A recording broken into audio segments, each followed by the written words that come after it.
गुज़िश्ता जुम्मा मक्की Madani welfare society के ज़ेर इनकाद महफ़िल पाक जो कि शेख मोहम्मद रेहान मदनी साहब के घर मुनक़्क़िद की गई थी, उसमें मोहतरम मोहम्मद ज़ियाबट मासूमी साहब एक बहुत ही खूबसूरत हदीस का मफ़हूम बयान करते हुए और साथ ही साथ उस खुश नसीब का भी बताते हुए जिसने मक्की मदनी मेंबरान को सफ़ेद लिबास सुन्नत नबवी के मुताबिक तोहफ़े के तौर पर भेजे। आए दोस्तों पूरी वीडियो देखें। देखो मेरे हाथ सफ़ेद लिबास, मैं अक्सर तुहानू एक हदीस पाक का मफहूम बयान करना कि नबी पाक सल्लल्लाहु अलैहि वसल्लम ने इरशाद फरमाया, जिसने मेरी सुन्नत से मोहब्बत की उसने मुझसे मोहब्बत की, और जिसने मुझसे मोहब्बत की वो कल जन्नत में मेरे साथ होगा। जिसने मेरी सुन्नत से मोहब्बत की उसने मुझसे मोहब्बत की, और जिसने मुझसे मोहब्बत की वो कल क़यामत के दिन जन्नत में मेरे साथ होगा। हदीस पाक का मफहूम है सफ़ेद लिबास नबी पाक सल्लल्लाहु अलैहि वसल्लम को बहुत पसंद है।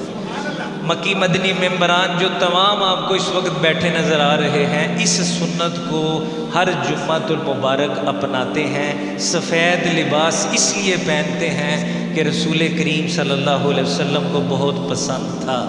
कोशिश कीजिए अपने घरों में इस सुन्नत को अगर पहले से उजागर है तो रिश्तेदारों में उजागर कीजिए, अगर नहीं तो कम से कम अपने घर से शुरू कीजिए। जुम्मतुल मुबारक को अपने छोटे बच्चों को, अपने बेटों को, भाइयों को ये बताइए कि सफ़ेद लिबास रसूल करीम को बहुत पसंद था। मैं दसना है चाहना वहाँ बड़ी देर तो ये मैं काम कर रहा सा, और मेरी ये ख्वाहिश सी कि वो तोहफा दईए जिहड़ा हजूर नाल निस्बत रखता हो।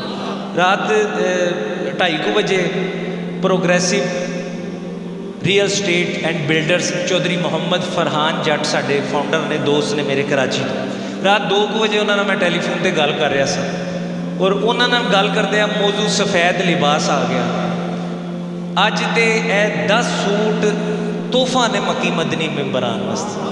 और आखिर में दुआ है कि अल्लाह तबारक व तआला की ज़ात हमें यूं ही सुन्नत नबवी सल्लल्लाहु अलैहि वसल्लम पर चलने की तौफ़ीक़ अता फ़रमाए। और एक मरतबा फिर तमाम मक्की मदनी मेंबरान बेहद मशकूर हैं चौधरी मोहम्मद फ़रहान जट साहब के, जिन्होंने सफ़ेद लिबास के तोहफ़े भेजे।